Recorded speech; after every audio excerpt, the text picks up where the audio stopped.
ನಮಸ್ಕಾರ, ಟಿವಿ2ಗೆ ಸ್ವಾಗತ.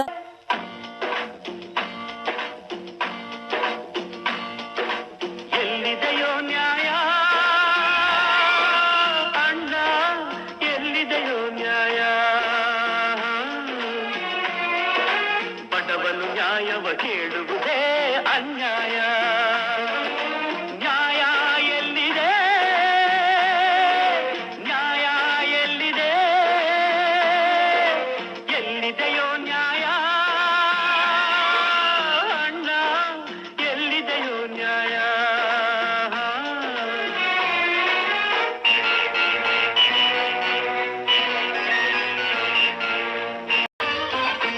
ಒಬ್ಬರನ್ನೊಬ್ಬರು ದೋಚಿದರೇನು, ಸುಲಿಗೆಯ ಮಾಡಿ ಬದುಕಿದರೇನು? ಒಬ್ಬರನ್ನೊಬ್ಬರು ದೋಚಿದರೇನು, ಸುಲಿಗೆಯ ಮಾಡಿ ಬದುಕಿದರೇನು?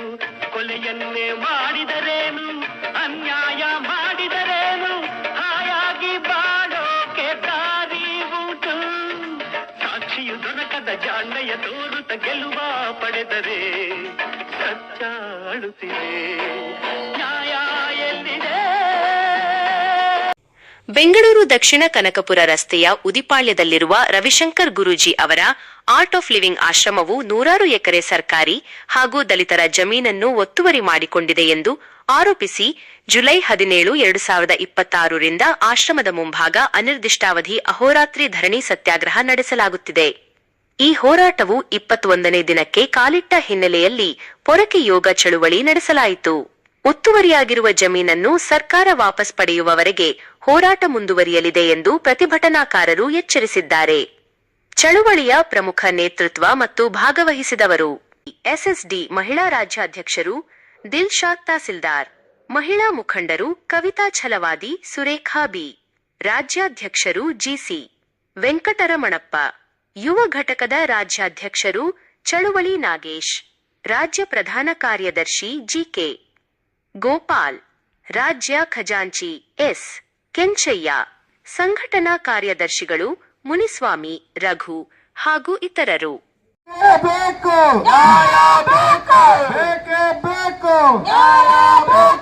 ದಲಿತರ ಭೂಮಿ ಗುಳುಂ ಮಾಡುವಂತ ಗುಳುಂ ಗುರುಜಿಗೆ ಧಿಕ್ಕಾರ, ಅವನ ಹಟ್ಟಾಸಕ್ಕೆ ಹೇಳಿ ಧಿಕ್ಕಾರ, ಆರ್ಟ್ ಆಫ್ ಲಿವಿಂಗ್ ಹೇಳಿ ಧಿಕ್ಕಾರ, ದಲಿತ ವಿರೋಧಿ ಆರ್ಟ್ ಆಫ್ ಲಿವಿಂಗ್ ಹೇಳಿ ಧಿಕ್ಕಾರ, ದಲಿತ ವಿರೋಧಿ ಆರ್ಟ್ ಆಫ್ ಲಿವಿಂಗ್ ಹೇಳಿ ಧಿಕ್ಕಾರ, 420 ರವಿಶಂಕರ್ ಹೇಳಿ ಧಿಕ್ಕಾರ. ಬೇಕೇ ಬೇಕು, ಬೇಕೇ ಬೇಕು, ದಲಿತ ವಿರೋಧಿ ಆರ್ಟ್ ಆಫ್ ಲಿವಿಂಗ್ ಹೇಳಿ ಧಿಕ್ಕಾರ, ಕಾನೂನು ವಿರೋಧಿ ಸಂವಿಧಾನ ವಿರೋಧಿ ಆರ್ಟ್ ಆಫ್ ಲಿವಿಂಗ್ ಹೇಳಿ ಧಿಕ್ಕಾರ, ಸಂವಿಧಾನ ವಿರೋಧಿ ರವಿಶಂಕರ್ ಹೇಳಿ ಧಿಕ್ಕಾರ, ಕಾನೂನು ವಿರೋಧಿ ರವಿಶಂಕರ್ ಗುರುಜಿಗೆ ಧಿಕ್ಕಾರ, ದಲಿತ ವಿರೋಧಿ ರವಿಶಂಕರ್ ಹೇಳಿ ಧಿಕ್ಕಾರ. ಬೇಕೇ ಬೇಕು, ಏನೇ ಬರಲ್ಲ, ಏನೇ ಬರಲ್ಲ, ಬಿಸಿಲೇ ಬರಲ್ಲ, ಮಳೆಯೇ ಬರಲ್ಲ, ಪೊಲೀಸ್ ಬರಲ್ಲ, 60-60 120 ಆಟೋ वाला अच्छा है, ಆಟೋ वाला अच्छा है, 60-60 120 ಯಾವಾಗ ನನಗೊಂದು ಡೌಟು, ಮೇಲೆ ಮಾಡಿಕೊಟ್ಟು ನನಗೊಂದು ಡೌಟು, ನನಗೊಂದು ಡೌಟು.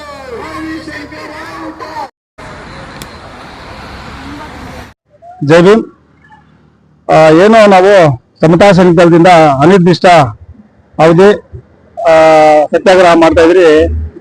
ಈ ಆರ್ಟ್ ಆಫ್ ಲಿವಿಂಗ್ ಅವರು ಸರ್ಕಾರಿ ಜಾಗನ ಮತ್ತೆ ದಲಿತರ ಭೂಮಿನ 100 ಎಕರೆ ಗುಳುಂ ಮಾಡಿ ಕಾಂಪೌಂಡ್ ಹಾಕೊಂಡು ಇಲ್ಲಿ ಕೂತಿರುವಂತ ಗಂಗಮ್ಮ ಅಜ್ಜಿಯವ್ರದ್ದು 2 ಎಕರೆ PTCL ಆರ್ಡರ್ ಆಗಿದೆ. ಅವ್ರದ್ದು ಸಹ ಕಾಂಪೌಂಡ್ ಹಾಕೊಂಡು ದೌರ್ಜನ್ಯ ಮಾಡ್ತಾ ಇದಾರೆ. ಇಲ್ಲಿ ಅಂತ ತಹಶೀಲ್ದಾರ್ ಕೂಡ ಗೇಟ್ ಒಳಗಡೆ ಹೋಗೋದಕ್ಕೆ ಅವಕಾಶ ಇಲ್ಲ. ಆ ತರ ದೌರ್ಜನ್ಯಗಳು ಮಾಡಿದ್ರೆ ಕಾನೂನು ಕಾನೂನಿನ ಮೇಲೆ ಬೆಲೆನೂ ಇಲ್ಲ, ಭಯನೂ ಇಲ್ಲ. ಕಾನೂನು ಅಂದ್ರೆ ಇವಾಗ ಕಾಲು ಕಸ ಇದ್ದಂಗೆ, ಇವ್ರನ್ನ ಯಾರು ಹೇಳೋರು ಕೇಳೋರು ಇಲ್ಲ. ಹಾಗಾಗಿ ಸಮತಾ ಸೈನಿಕಗಳ ಹೋರಾಟಕ್ಕೆ 21 ದಿವಸ ಆಗಿದೆ. ನ್ಯಾಯ ಕೋರ್ಸೋವರೆಗೂ ಅಹೋರಾತ್ರಿ ಧರಣಿ ಮಾಡ್ತಾ ಇದೀವಿ. ಒಂದು ವಾರದಿಂದ 17ನೇ ತಾರೀಕಿಂದ ನಾವೇನು ಅನಿರ್ದಿಷ್ಟ ಅವಧಿ ಧರಣಿ ಸತ್ಯಾಗ್ರಹ ಮಾಡ್ರಿ, ಈಗ ಒಂದು ವಾರದಿಂದನೂ ಅಹೋರಾತ್ರಿ ಧರಣಿ ಮಾಡ್ತಾ ಇದೀವಿ.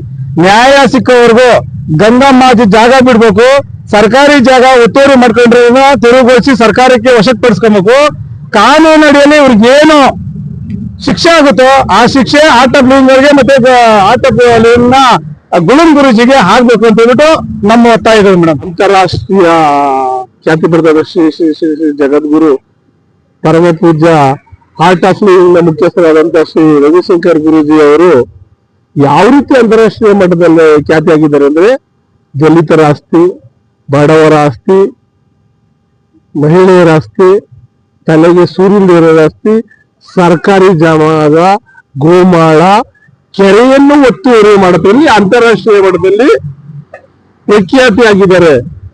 ಅದು ತಾವು ಹೇಳಿದಂಗೆ ಅವರು ಪ್ರಖ್ಯಾತಿ ಆಗಿರೋದು ಕುಖ್ಯಾತಿ ಆಗ್ತಾ ಇದ್ದಾರೆ. ಈಗ ಅದನ್ನ ನಿಜಗಣ್ಣ ಬೇಳೆ ಮಾಡೋದಕ್ಕೆ ಸಮತಾ ಸೈನಿಕ ದಳ ನಿರಂತರ ಹೋರಾಟ ಮಾಡ್ತದೆ. ರಂಗಮಜ್ಜಿಯನ್ನ 2 ಎಕರೆ ಜಾಗವನ್ನ ಆಕ್ರಮಿಸಿಕೊಂಡಿದ್ದಾರೆ. 150ಕ್ಕೂ ಹೆಚ್ಚು ಎಸ್ಟಿ ಲ್ಯಾಂಡ್ ಅನ್ನ, PTC ಲ್ಯಾಂಡ್ ಅನ್ನ ಕಾಂಪೌಂಡ್ ಹಾಕೊಂಡು ದಲಿತರಿಗೆ ಹೋಗಕ್ಕೆ ಬಿಡ್ತಾ ಇಲ್ಲ. ತನ್ನ ಖಾಸಗಿ ಗೂಡಾಗಳು ಇಟ್ಕೊಂಡು, ತನ್ನ ಚೇಲಾಗಳು ಇಟ್ಕೊಂಡು ಎದುರಿಸ್ಕೊಂಡು ಇಲ್ಲಿ ಸ್ಥಳೀಯರಿಗೆ ತೊಂದರೆ ಕೊಟ್ಕೊಂಡು ಸ್ವಾಮೀಜಿ ಏನು ಮಾಡ್ತಾ ಇದ್ದಾರೆ, ಅದು ಜಾಸ್ತಿ ನಡೆಯಲ್ಲ. ಜೈ ಭೀಮ್. ನನ್ನ ಹೆಸರು GK ಗೋಪಾಲ್ ಅಂತ, ಸಮತಾ ಸೈನಿಕ ದಳದಲ್ಲಿ ರಾಜ್ಯ ಸಂಘಟನಾ ಕಾರ್ಯದರ್ಶಿ. ಇಲ್ಲಿ ಇವತ್ತು 21 ದಿವಸ ಕೂತಿದೀವಿ ಹೋರಾಟದಲ್ಲಿ. ಆದ್ರೂ ಇಲ್ಲಿ ಯಾರೇ ಆಗ್ಲಿ, ಸ್ಥಳೀಯ ಅಧಿಕಾರಿಗಳಾಗ್ಲಿ, ಯಾರು ಪಂಚಾಯತಿ PDOಗಳೇ ಆಗ್ಲಿ, ತಹಸೀಲ್ದಾರ್ ಆಗ್ಲಿ, ಯಾರು ಬಂದು ನೋಡುದಿಲ್ಲ. ಮತ್ತೆ ಇಲ್ಲಿ ನಮ್ಮ ಓಟ್ ಮಾತ್ರ ಬೇಕು, MLAಗಳಿಗೆ, MP ಗಳಿಗೆ. ನಮ್ಮ ದಲಿತರು ಕೂಗು ಕೆಣಿಸ್ತಾ ಇಲ್ವಾ ಇನ್ನ? ಓಟ್ ಬಂದಾಗ ಮಾತ್ರ ಬರ್ತೀವಿ, ನಾವಿದ್ದೀವಿ ದಲಿತರ ಪರ ಇದ್ದೀವಿ ಅಂತ ಹೇಳ್ತಾರೆ. ಆದ್ರೆ ದಲಿತರ ಪರ ಯಾರು ಬರಲ್ಲ. ಈಗ 20 ದಿವಸ ಆಗಿದೆ.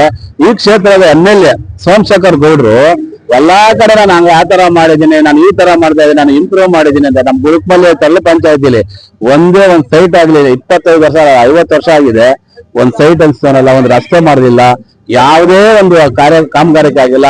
ಅವ್ರೊಬ್ಬರಿಗೆ ಓಟ್ ಹಾಕ್ತಾ ಬೇಕಾದ್ರೆ ಮಾತ್ರ ಅಲ್ಲಿ ಬಂದು ನಿಂತ್ಕೊಂತಾರೆ ನಾವಿದೀವಿ ಅಂತ. ಇವತ್ತು ದಿವಸ ಇಲ್ಲಿ 20 ದಿವಸ ಕೊಟ್ಟಿರೋ ಯಾವ ಅಧಿಕಾರಿಗಳು ಬಂದಿಲ್ಲ, MLAಗಳು ಬಂದಿಲ್ಲ. MP ಶೋಭಾ ಕರಂದ್ಲಾಜಿ ಶೋಭಾ ಮೇಡಮ್ ಅವರು ಸಹ ಬಂದಿಲ್ಲ. ನಾವ್ ಯಾವತ್ತು ಇಲ್ಲಿ ನಮ್ ಜಯ ಸಿಗುತ್ತೋ ಅನ್ನೋವರೆಗೂ ನಾವು ಧರಣಿ ಮಾಡೇ ಮಾಡ್ತೀವಿ. ಇದು ಬಾಬಾ ಸಾಹೇಬ್ ಅಂಬೇಡ್ಕರ್ ಕಟ್ಟಿರುವ ಸಂಘಟನೆ ಸಮತಾ ಸೈನಿಕ ದಳ. ಇದ್ರ ಮುಂದೆ ಯಾರು ಇಲ್ಲ. ಇವರು ಇಂಟರ್ನ್ಯಾಷನಲ್ ಲೆವೆಲ್ಗೆ ಗುರೂಜಿ ಇದ್ರೆ ಅಂಬೇಡ್ಕರ್ ವಿರುದ್ಧ ಯಾರು ನಿಲ್ಲಕ್ಕಾಗಲ್ಲ. ಇದು ಸತ್ಯ. ಜೈ ಭೀಮ್. ಅಕ್ರಮ ಆಗಿದೆ ಅನ್ನೋದಕ್ಕೆ SIT ತನಿಖೆ ಕೊಟ್ಟಿರೋದು. SIT ತನಿಖೆ ಕೊಟ್ಟಿದ್ರು ಸಹ ಅಕ್ರಮ ಮಾಡಿಲ್ಲ ಅಂದ್ರೆ ಸುಮ್ಮನೆ ಇರ್ಬೇಕಾಗಿತ್ತು. ಯಾವಾಗ SIT ತನಿಖೆಗೆ ಹೈಕೋರ್ಟ್ಗೆ ಸ್ಟೇಗೆ ಹೋದ್ರು ಆಗ ಗೊತ್ತಾಗೋಯ್ತು ಇವ್ರು ಅಕ್ರಮ ಮಾಡಿದ್ದಾರೆ ಅಂತ. ನಾವೇನ್ ಪ್ರೂಫ್ ಮಾಡಂಗಿಲ್ಲ, ಅವರೇ ಪ್ರೂಫ್ ಮಾಡ್ಕೊಂತ ಇದ್ದಾರೆ ನಾವು ಅಕ್ರಮ ಮಾಡಿದೀವಿ ಅಂತ ಹೇಳಿ. ಈಗ ಹೈಕೋರ್ಟ್ಗೆ ಹೋಗೋ ಅಗತ್ಯ ಇರ್ಲಿಲ್ಲ, ಇನ್ನೊಂದು ಕೋರ್ಟ್ಗೆ ಹೋಗೋದು ಅಗತ್ಯ ಇಲ್ಲ. ಈಗ ನಾವ್ ಇಲ್ಲಿ ಕುತ್ಕೊಂಡಿದೀವಿ, ನಾವು ಲೀಗಲ್ ಆಗಿ ಕುತ್ಕೊಂಡಿದೀವಿ. ನಾವು ಇಲ್ಲಿಗೆಲ್ಲ ಕುತ್ಕೊಂಡಿದ್ರೆ ಇಷ್ಟೊತ್ತಿಗೆ ನಮ್ಗೆ ಪೊಲೀಸ್ ಅವರಾಗಿರ್ಬೋದು, ಸರ್ಕಾರ ಆಗಿರ್ಬೋದು, ಸಂಬಂಧಪಟ್ಟ ಸಚಿವರಾಗಿರ್ಬೋದು ನಮ್ಮನ್ನ ಪ್ರಶ್ನೆ ಮಾಡಿ ಇಲ್ಲಿರ್ತಕ್ಕಂಥ ಟೆಂಟ್ ಅನ್ನು ಎತ್ತಿಸ್ತಾ ಇದ್ರು. ನಿಜ ಅಲ್ವಾ? ಅವರು ಅದೇ ತರ ಇರ್ಬೇಕಾಗಿತ್ತು. ಅವ್ರ ಅಕ್ರಮ ಮಾಡಿಲ್ಲ ತಾನೆ, ಸುಮ್ಮನೆ ಇರ್ಬೇಕಾಗಿತ್ತು. ಇಲ್ಲಿರ್ತಕ್ಕಂಥ ಊದಿಪಾಳ್ಯದವರಾಗಿರ್ಬೋದು, ತಲಗಟ್ಟಪುರದವರಾಗಿರ್ಬೋದು, ಹಿಂದೆ ಇರ್ತಕ್ಕ ಸಾಕಷ್ಟು ಇಲ್ಲಿ ಸುತ್ತಮುತ್ತ ಹಳ್ಳಿಗಳವರು ಈಗಲೂ ಪ್ರತಿದಿನ ಇಲ್ಲಿಗೆ ಬಂದು ನಮಗೆ ಇಲ್ಲಿ ಇವರು ಮಾಡ್ತಾ ಇರ್ತಕ್ಕಂಥ ನಿರ್ವಾಹಕಗಳನ್ನ ನಮ್ಗೆ ಹೇಳ್ತಾ ಇದ್ದಾರೆ. ಏನೇನು ದಬ್ಬಾಳಿಕೆಗಳು ಮಾಡಿದ್ದಾರೆ, ಯಾವ ತರ ಜನರ ಹತ್ರ ಕಿತ್ಕೊಂಡಿದ್ದಾರೆ. 100 ರೂಪಾಯಿ ಕೊಟ್ಟು 1000 ರೂಪಾಯಿ ಒಡವೆ, 1000 ರೂಪಾಯಿ ಕೊಟ್ಟು ಲಕ್ಷ ರೂಪಾಯಿ ಒಡವೆ, ಲಕ್ಷ ರೂಪಾಯಿ ಕೊಟ್ಟು ಕೋಟಿ ರೂಪಾಯಿ ಒಡವೆ, ಕೋಟಿ ರೂಪಾಯಿ ಕೊಟ್ಟು 100 ಕೋಟಿ ಒಡವೆಗಳನ್ನು ಇವರು ಜಮೀನುಗಳನ್ನು ಕದ್ದಿದ್ದಾರೆ. ಇವರು ನಿಜವಾಗ್ಲೂ ಕತ್ತಿದ್ದಾರೆ. ಅದಕ್ಕೆಲ್ಲ ಆಧಾರಗಳೆಲ್ಲ ನಮ್ಮ ಹತ್ರ ಇದೆ. ಬೆಳೀತಾ ಜಮೀನು, ರೋಡ್ ಬಿಡಲಿಲ್ಲ, ಓಡಾಡಕ್ಕೆ ದಾರಿ ಬಿಡಲಿಲ್ಲ, ಕಲ್ಲು ಸುರಿದ್ಬಿಟ್ರು. ಅದರಿಂದ ನಾವು ಜೀವನ ಮಾಡ್ತಾಯಿದ್ದು ಬೆಳ್ಕೊಂಡು. ಇವಾಗ ದೇವಸ್ಥಾನದ ಹತ್ರ ಹೂವು ಮಾಡ್ಕೊಂಡು ಜೀವನ ಮಾಡ್ತಾಯಿದ್ದೀವಿ. ನಾವು ಮನೆ ಸೈಟ್ ಕೂಡ ರಿಜಿಸ್ಟ್ರ್ ಮಾಡ್ಕೊಳಕ್ಕೆ ಕೂಡ ಕಾಸಿಲ್ಲ ನಮ್ಮ ಹತ್ರ. ಆ ಪರಿಸ್ಥಿತಿಲಿ ಇದ್ದೀವಿ. ಆದರೂ ನಮ್ಮ ಜಮೀನಿಗೆ ರಾತ್ರಿ ಕಂಪೌಂಡ್ ಹಾಕ್ಕೊಂಡ್ಬಿಟ್ರು. ಕಂಪೌಂಡ್ ಹಾಕ್ಕೊಂಡು ನಮ್ಮನ್ನು ಬರೋಕ್ಕೆ ಜಾಗ ಬಿಡಲಿಲ್ಲ. ಬೆಳೆ ಇಕ್ಕಿತ್ತೆಲ್ಲ ದನ ಬಿಟ್ಟು ಬೆಳೆಸ್ಬಿಟ್ರು. ಕಂಪೌಂಡ್ ಹಾಕೊಂಬಿಟ್ಟು ನಮ್ಮನ್ನ ಎಲ್ಲದ ಜಮೀನಲ್ಲಿ ಅಂತ ಹೇಳಿದ್ರು. ಬಂದವ್ರನ್ನ ಕೇಳಿದ್ಕೆ ನಿನ್ನ ಜಮೀನು ಎಲ್ಲದಮ್ಮ ಅಲ್ಲಿ ಅಂತ ಹೇಳಿದ್ರು ಸ್ವಾಮಿ. ನಮಗೆ ತುಂಬ ನೋವು ಕೊಟ್ಬಿಟ್ಟವ್ರೆ ಸ್ವಾಮಿ, ತುಂಬ ಕಷ್ಟ ಕೊಟ್ಬಿಟ್ಟವ್ರೆ ಸ್ವಾಮಿ ನಮ್ಗೆ.